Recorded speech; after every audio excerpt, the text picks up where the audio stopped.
Bienvenue sur la Caille, le podcast qui célèbre la culture haïtienne de manière fun et décomplexée. Je suis Juliette.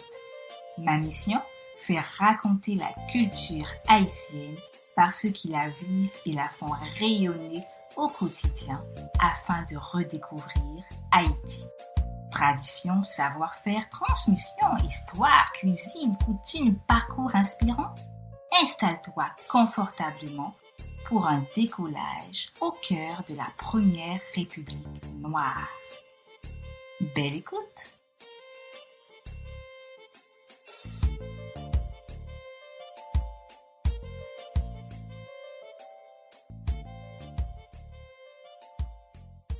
Bienvenue dans un nouvel épisode de La Caille. En Haïti, les fanfares sont nombreuses et sont présentes lors de différentes célébrations.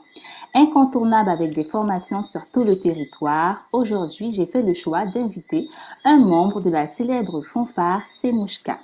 Mon invité s'appelle Ruth Djonka. Avec elle, nous parlerons un peu d'histoire, des évolutions et surtout de l'univers de la fanfare Semouchka en Haïti. Coucou Ruth, comment allez-vous? Coucou Juliette, je vais bien, merci. Et vous, j'espère que c'est le même pour vous. Oui, ça va bien. Merci. Merci beaucoup d'avoir accepté notre invitation. On est là pour 45 minutes à 1 heure où on va parler, échanger autour de la fanfare en Haïti. Pouvez-vous, dans un premier temps, vous présenter votre parcours et notamment votre rôle au sein de la fanfare Semouchka? Ok, comme vous l'avez dit, je suis Jean Carut, Paris Point, et je suis la secrétaire de Semouchka dans le comité central. Et je suis également graphiste. Je gère les affiches pour certaines annexes. Également, je gère les réseaux sociaux pour Semouchka. D'accord. Et dans un aspect plus global pour nos auditeurs, pouvez-vous nous présenter Semouchka? Quand on parle de Semouchka, on parle de quoi? Ok, tout d'abord, pour la définition, Semouchka, c'est Cercle des musiciens chrétiens capois. Lorsqu'on dit capois, c'est les habitants du Cap haïtien. Normalement, Semouchka, c'est une école de musique où l'on apprend aux jeunes, surtout les jeunes, à jouer des instruments. Euh, il y a, à l'intérieur de Semouchka, il y a la fanfare, il y a des orchestres de chambre et plein d'autres instruments qu'on joue à l'intérieur de la Semouchka. C'est une école basée normalement au Cap haïtien avec plusieurs annexes dans tout le pays. D'accord. Et d'une manière un peu plus personnelle, à quel moment vous avez pris la décision d'intégrer cette fanfare et qu'est-ce qui vous a motivé à l'intégrer?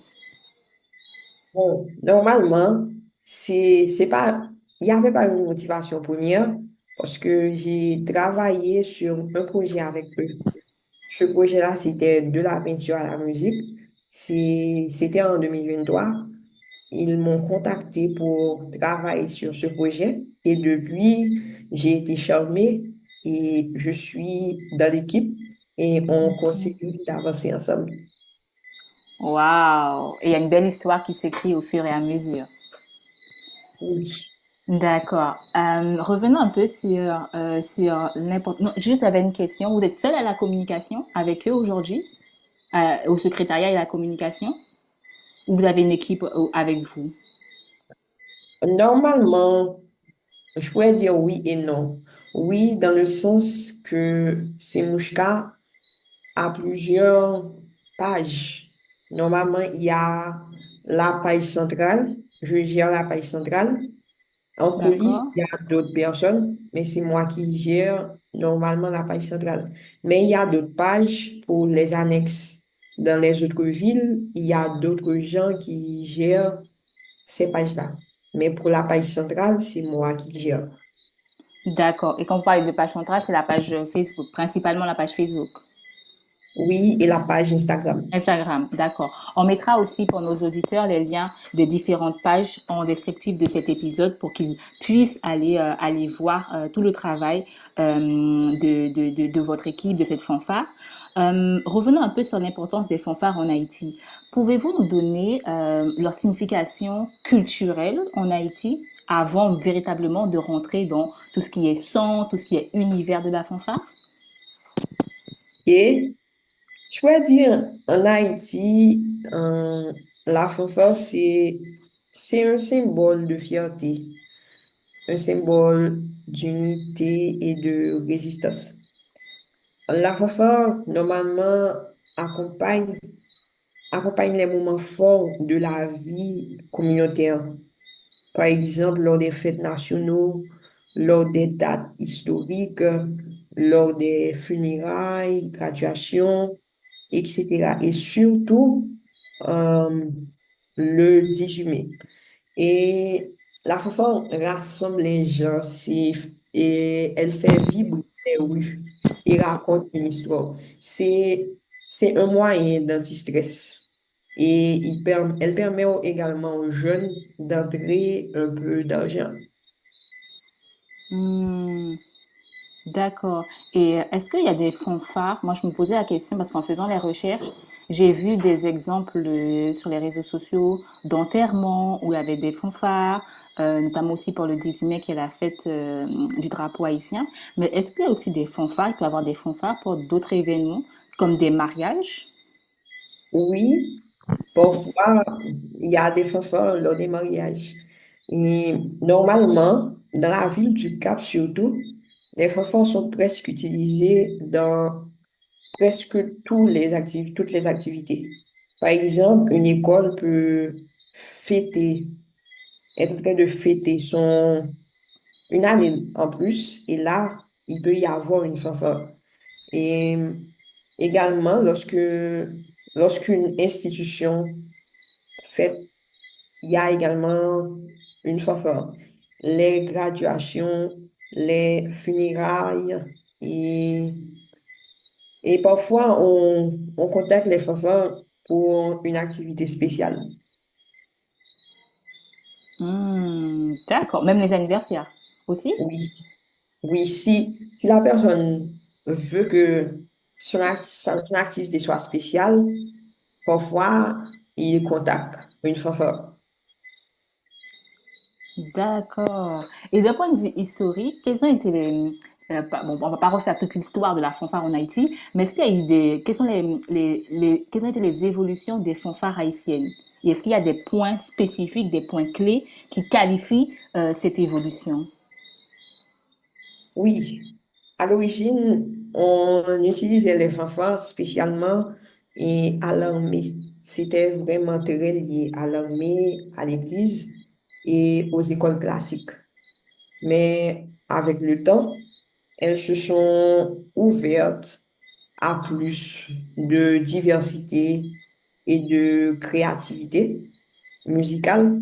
Et on a pu vu naître des fanfares de quartier, des ensembles indépendants et également Simouchka. Et à l'intérieur de laquelle on trouve de la formation musicale sérieuse et une expression culturelle vivante. Aujourd'hui, les fanfares jouent des morceaux traditionnels. Il y a ce qu'on appelle rara et d'autres arrangements modernes. Et on évolue au fur et à mesure dans le temps. Et qu'est-ce qui, selon vous, caractérise la fanfare haïtienne? Qu'est-ce qui, selon vous, fait le charme, pas forcément uniquement de la fanfare de Semoshka, on va revenir plus tard, mais d'un point de vue général de la fanfare haïtienne? Je pourrais dire que pour la fanfare haïtienne, normalement, on utilise les mêmes instruments que l'international, mais c'est le style qu'on joue qui fait la différence par rapport à l'arrangement, par rapport au choix de musique. Et il y a également le vibe qu'il y a à l'intérieur de ces compositions. C'est tout ça qui fait la différence. Et nous, je pourrais dire que dans chaque note, chaque, chaque composition, on voit on peut ressentir notre culture, on voit qu'il y a une différence. D'accord. Ben, je pense que ça a donné aux auditeurs l'envie d'écouter quelques points de cette fanfare. Donc, du coup, on va écouter quelques notes et on va revenir tout de suite après sur la suite de cette interview. Ça vous va? Oui, sans problème. Allez.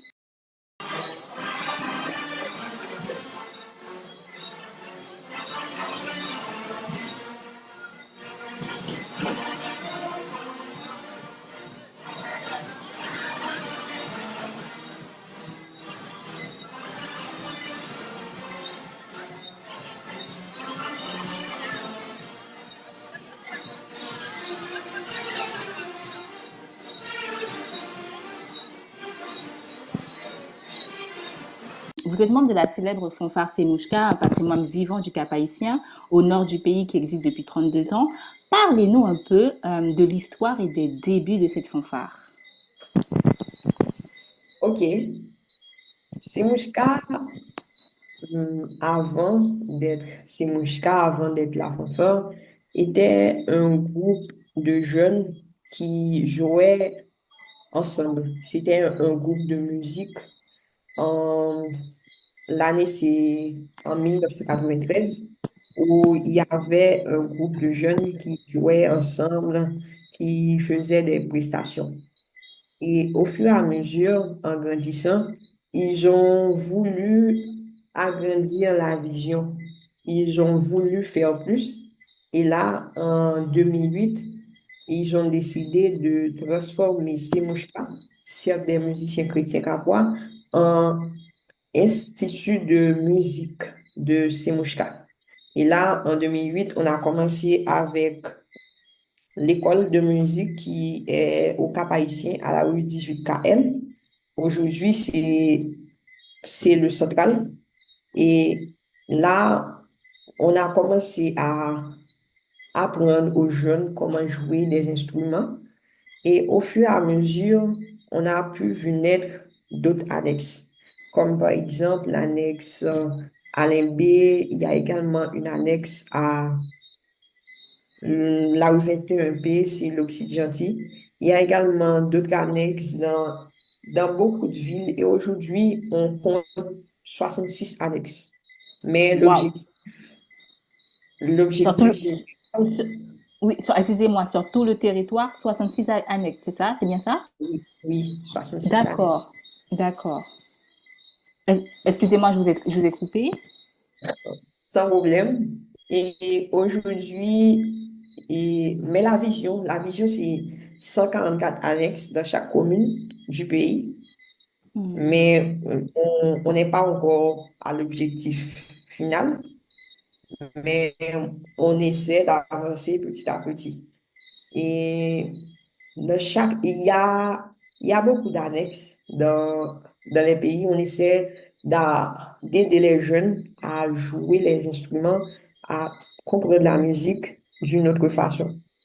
Et aujourd'hui, de 1993 à 2025, c'est c'est plus qu'une trentaine d'années où l'on apprend aux jeunes à apprendre à jouer des instruments et on essaie d'avancer au fur et à mesure, surtout avec nos partenaires. Et parmi nos partenaires, je peux citer Bloom Haïti. Il y a également Music Farm qui est en Belgique. On a également Utah Symphony, Fondation Métamorphose, Haïti Education Network. Ces partenaires nous aident à garder le cap, à, à continuer à avancer sur nos objectifs pour qu'on puisse atteindre le rêve final. D'accord, très belle histoire. Et je voulais savoir, on a vu au début tout à l'heure un exemple du morceau. qui peuvent être joués. Quels sont les principaux instruments joués au sein de votre fanfare? À la fois de ces muscats, on joue presque, il y a presque tous les instruments qu'on retrouve normalement dans une fanfare. Il y a le saxophone, il y a, il y a le trombone, trompette, et il y a également les instruments de percussion. Et en gros, en général, je peux dire qu'on retrouve tous les instruments normalement qu'on joue dans une fanfare.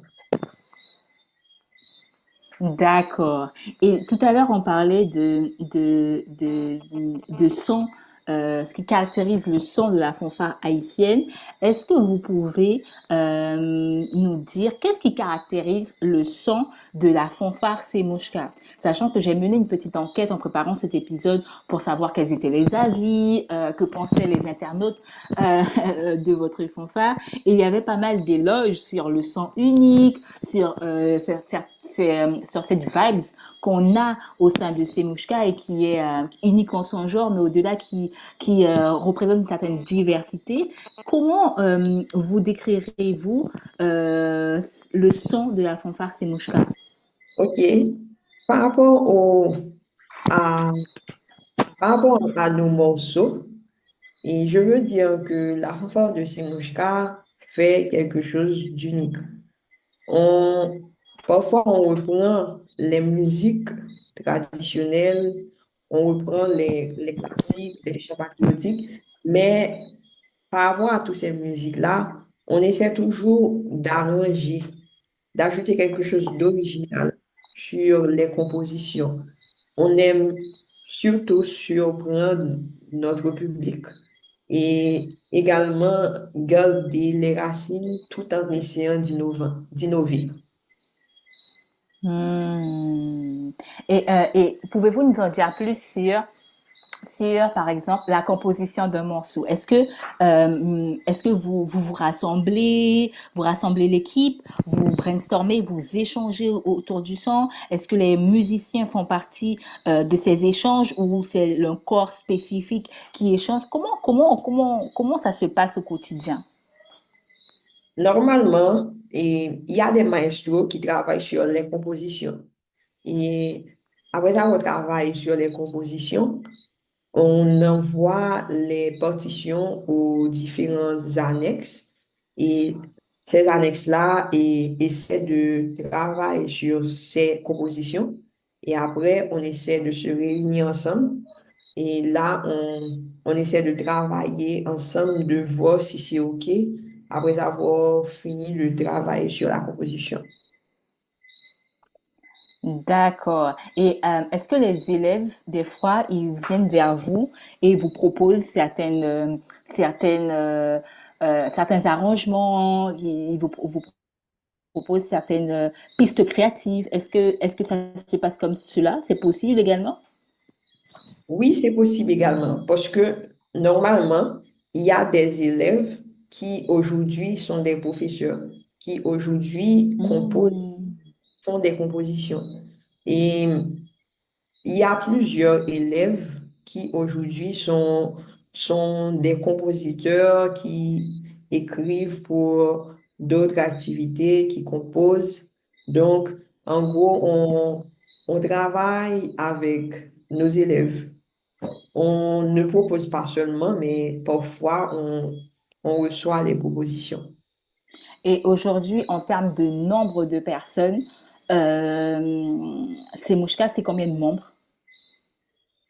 Est-ce que vous voulez parler des élèves, des dirigeants?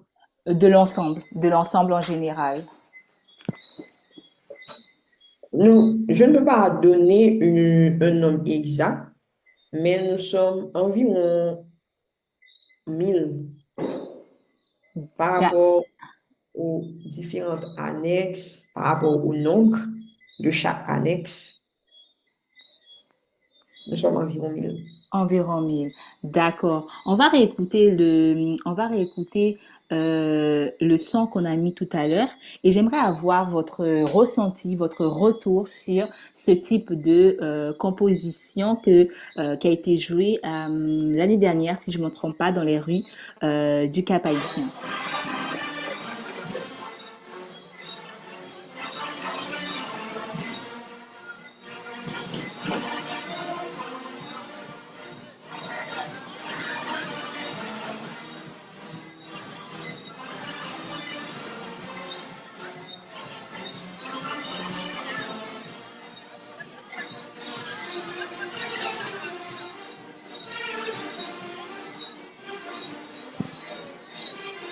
Qu'avez-vous, vous avez bien entendu?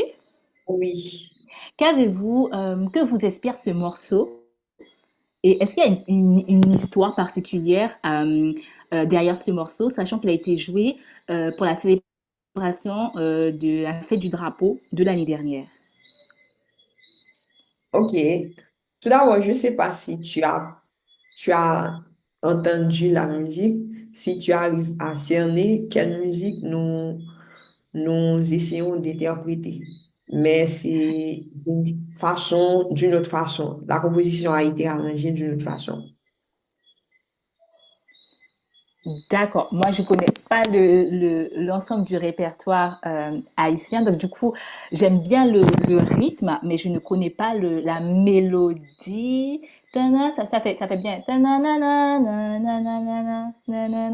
C'est bien ça. Oui, c'est ça. En C'est ce fait, que je retiens. c'est pas une musique haïtienne, c'est une musique africaine.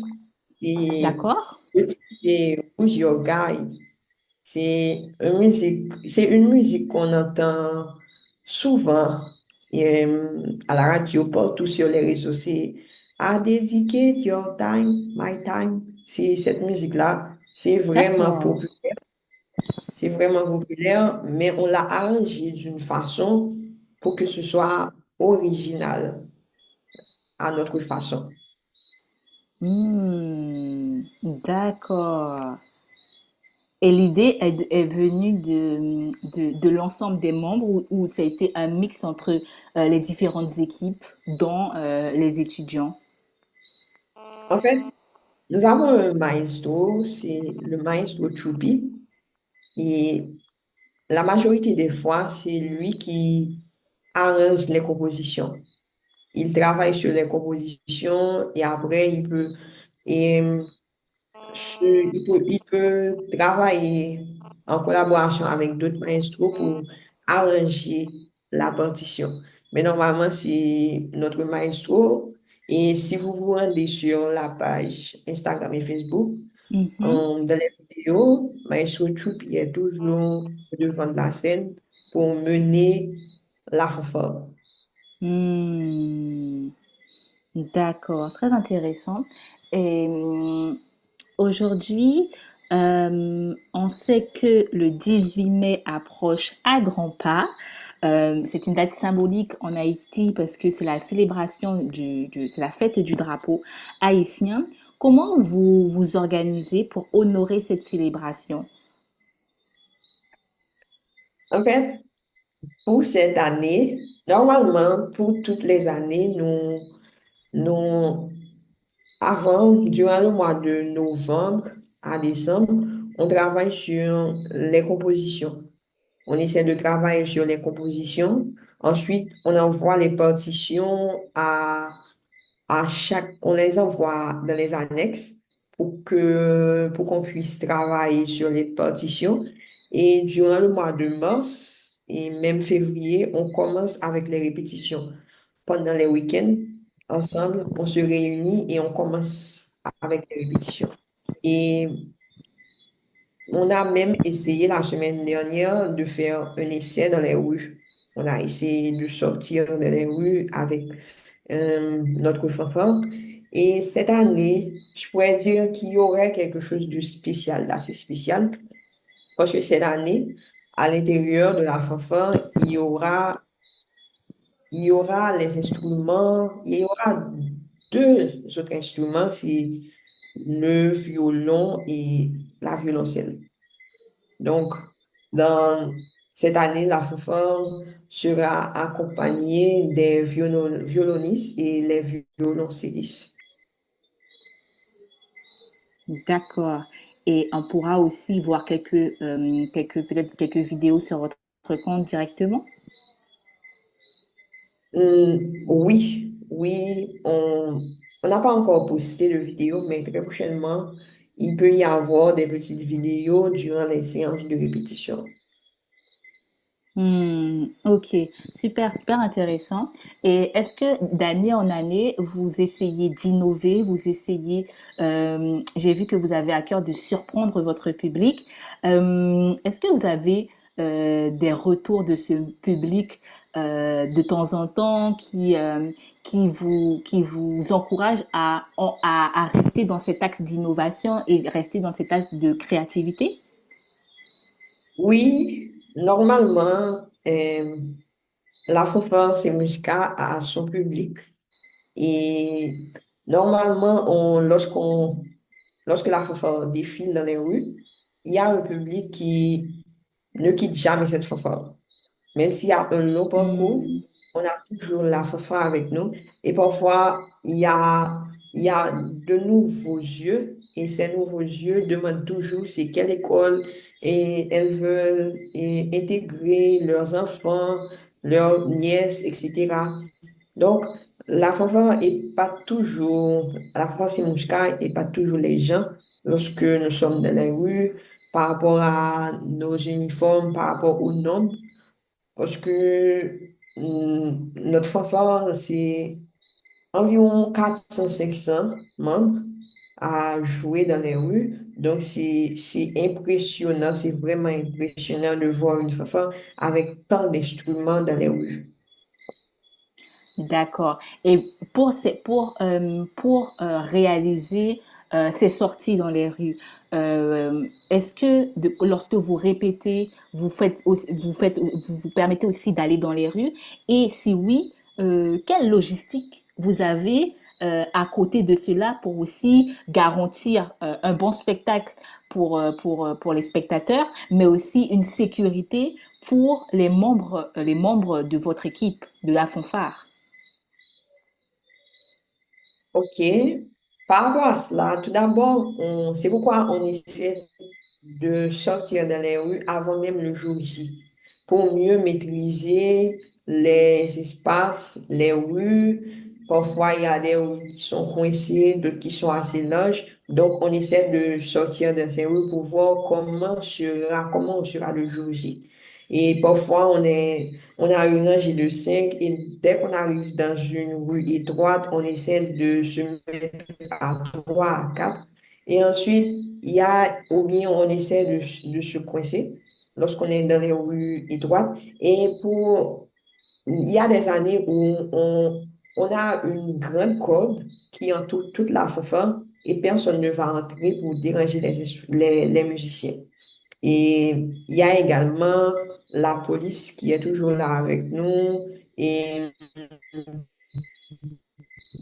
d'autres membres d'une sécurité qui assurent la sécurité. Il y a également des scouts qui nous accompagnent souvent lorsqu'on défile dans les rues. C'est, c'est une façon de gérer la sécurité.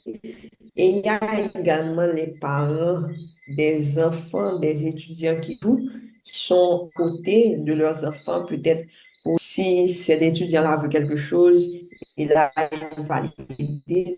Donc, en plus d'avoir la police, on a euh, les membres de fans. On a, on a les fans qui nous accompagnent, et les parents qui sont là pour accompagner leurs enfants si cet étudiant-là a besoin de quelque chose, en plus des scouts et la police qui sont là pour nous aider à gérer la sécurité. D'accord. Et moi, une question m'est venue à l'instant.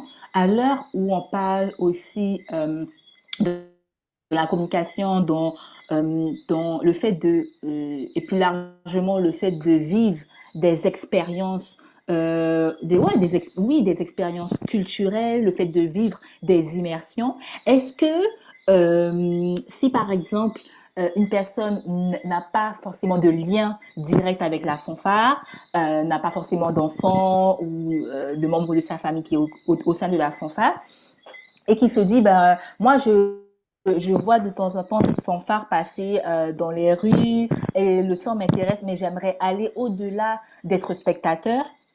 J'aimerais aussi vivre une expérience 100% Semouchka, aller voir les coulisses, aller voir les préparatifs et participer à une sortie avec eux. Est-ce que c'est possible aujourd'hui?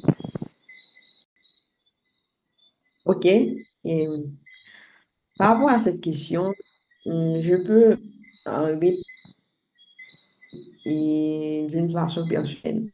Parce que moi, je ne suis pas musicienne et Mhm. je suis là et j'ai été charmée et par rapport euh, aux musiques jouées et l'ambiance qu'il y a, c'est ce qui m'a changé. Et jusqu'à présent, je suis là, je travaille avec eux, je suis dans l'équipe, et je coopère, je collabore, mais je ne joue aucun instrument.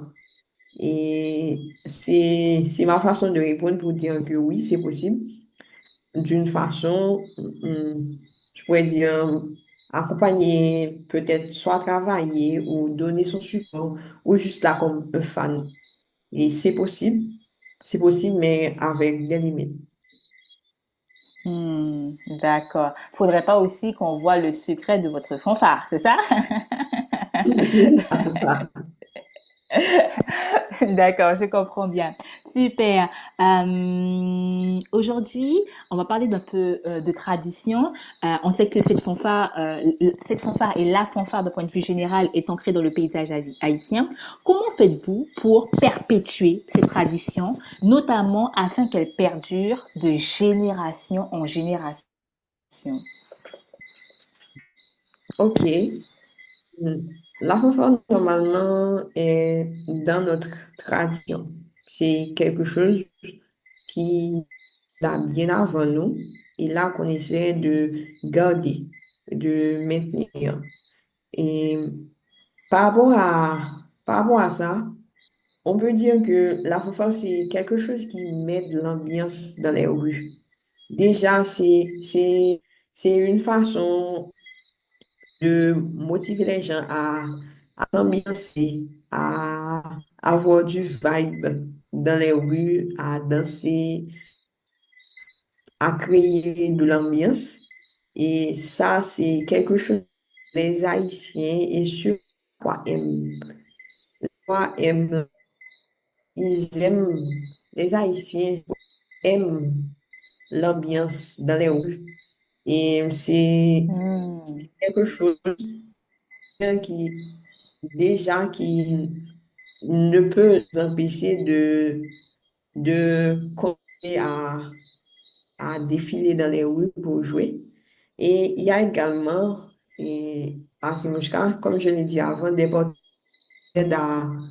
à garder le cap. Et par rapport aux instruments qu'ils nous envoient pour garder l'institution en vie.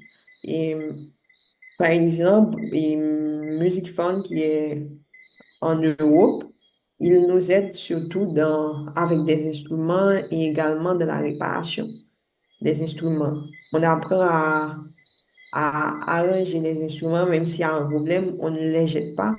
On apprend à gérer le problème. Et là, c'est un moyen plus facile de perpétuer cette tradition parce que là, les étudiants ne vont pas obligatoirement acheter un instrument vu qu'ils ont des instruments à, à leur disponibilité pour travailler. Dès qu'il y a la passion, l'étudiant est là pour nous accompagner. D'accord. Ok. Et aussi, ce transfert de génération en génération, est-ce qu'il se fait aussi par le rappel constant de la vision de Semouchka aux nouveaux adhérents, aux nouveaux élèves, aux nouveaux membres, afin que, ok, ils intègrent une fanfare, mais qu'ils sachent d'ores et déjà l'historique, qu'ils sachent qu'il y a eu un travail derrière et qu'ils sachent que cette vision qui a commencé hier, elle continue aujourd'hui et a pour aussi objectif de perpétuer, de se fixer, de se développer dans le futur. Oui, en gros, je pourrais dire que c'est ça. Et je pourrais même donner des exemples par rapport à ça. Parce qu'il y Mhm. a des étudiants qui, aujourd'hui, sont des professeurs et il y a même des étudiants qui ont profité, qui ont bénéficié d'autres, je pourrais dire, d'autres formations dans d'autres pays comme la Belgique, l'Italie. Et ensuite, ils sont retournés dans le pays et là, ils sont dans les écoles pour compléter, pour aider les autres étudiants à apprendre par rapport à ce qu'ils ont appris dans d'autres pays. Et Hmm. même il y a aujourd'hui des étudiants qui sont dans les orchestres et nationaux de la ville du Cap, et je pourrais même dire du pays. Et malgré tout, ils reviennent pour apprendre aux autres étudiants quelque chose de nouveau. Et je pourrais dire que, en gros, on essaie de garder la vision et d'intégrer cette vision également aux étudiants. D'accord, très intéressant. Et aujourd'hui, les étudiants qui veulent intégrer votre fanfare vous contactent directement, soit au sein de vos bureaux, soit au sein de vos annexes, ou plus digitalement parlant, via vos pages Instagram et Facebook, c'est bien ça? Et oui, c'est bien ça. Il y a plusieurs façons de s'inscrire à Simoshka. Il y Mhm. a une plateforme en ligne. Normalement, c'est dans la bio de la page Instagram et également Facebook. Il y a une forme qu'on peut remplir pour s'inscrire et choisir le lieu où l'on est en Haïti. Et là, il va avoir un suivi par rapport à l'annexe choisie. Et là, on va te contacter pour avoir plus d'informations. Ou bien, si tu es au Cap-Haïtien, à Limbé, n'importe où en Haïti, tu peux entrer en contact direct avec l'annexe. Et là, il y aura un suivi également. D'accord, très intéressant. On mettra aussi les liens des différents éléments cités, les liens des différents cités en descriptif de cet épisode pour que nos éditeurs puissent aussi, pourquoi pas ceux qui sont basés en Haïti, s'inscrire si tel est leur souhait. On va continuer, on va continuer. Le 18 mai prochain, vous allez participer à un grand défilé de fanfare à Cape Town, en Afrique du Sud, pour représenter Haïti. Quand j'ai vu cette nouvelle, j'ai dit waouh, parce que autant on voit les vidéos, la musique en Haïti et on se dit ah ouais, ça aurait été chouette de voir ça, de vivre l'expérience Semoshka en direct. Mais là, vous sortez du cocon, si je peux m'exprimer ainsi, pour aller à l'international pour participer à un événement d'envergure. Est-ce que vous pouvez nous en dire plus sur cette invitation et sur comment vous vous organisez, préparez en back-office pour pouvoir répondre à cette invitation, pour pouvoir participer à ce grand défilé? Et je veux dire que c'est une opportunité exceptionnelle et historique Hmm. pour nous, être invité à représenter Haïti dans un autre pays. Et je peux même dire que c'est pour la première fois. Et c'est une immense fierté d'aller participer, d'aller jouer, défiler dans un autre pays. C'est représenter le pays également. L'école, c'est un plus pour ces mouchkas. Et c'est une occasion de montrer au monde la richesse de notre culture et, et également montrer l'esprit de fraternité qui nous anime. Quels sont vos projets pour les années à venir? Quand on parle de Semushka, à quoi doit-on s'attendre? OK.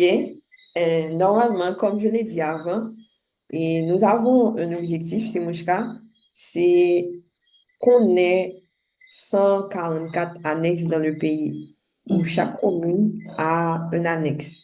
Mais c'est pas ça l'objectif final.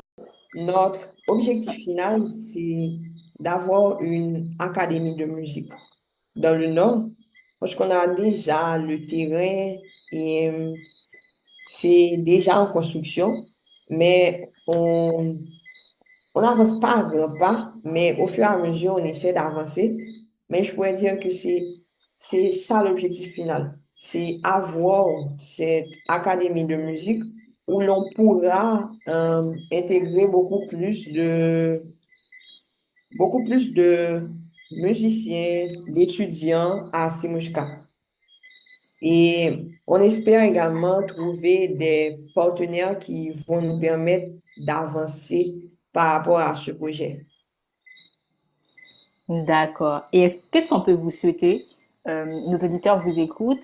Ils ont vu à travers votre musique un aperçu de ce que vous faites. On partagera les liens de ce que vous faites également à travers les réseaux sociaux, comment vous documentez votre activité, vos activités au quotidien. Qu'est-ce qu'on peut vous souhaiter pour la suite, pour la continuité de vos activités à travers ces mouchkas, mais également dans une plus grande globalité, votre vision et vos annexes en construction, en développement plutôt.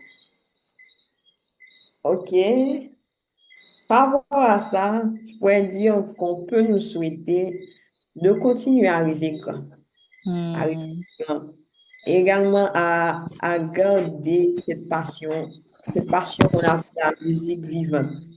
Et à inspirer plus de jeunes musiciens ou musiciens en devenir à croire en eux et à croire en cette vision et à faire partie de ce mouvement, je pourrais dire, qui est Semushka, et où l'on essaie de montrer une autre facette de la vie à travers la musique. Et on espère également qu'on ait beaucoup plus de soutien, plus de visibilité et surtout, je pourrais dire, une Haïti et où la musique occupe vraiment la place qu'elle mérite. Moi, j'ai envie d'applaudir. Hein. Moi, j'ai envie d'applaudir. Merci beaucoup, Ruth Janka, de nous avoir permis d'en apprendre plus sur ces mouchkas. Est-ce que vous avez un dernier mot pour la fin de cet épisode? Bon, ce fut un plaisir de discuter avec vous. J'ai vraiment aimé l'épisode et le moment. J'ai vraiment aimé le moment et j'espère que ce moment passé-là va contribuer à quelque chose de grand et on se dit à bientôt. À bientôt. Merci, Ruth Janka. À bientôt et c'était un plaisir. À bientôt. Merci. Merci. Merci d'avoir écouté cet épisode jusqu'à la fin. Si tu l'as apprécié et que tu as envie de soutenir le podcast, partage-le, abonne-toi et laisse un avis sur ta plateforme d'écoute préférée. Quant à moi, je te dis à très vite sur un nouvel épisode de La Caille pour redécouvrir Haïti. D'ici là, prends soin de toi.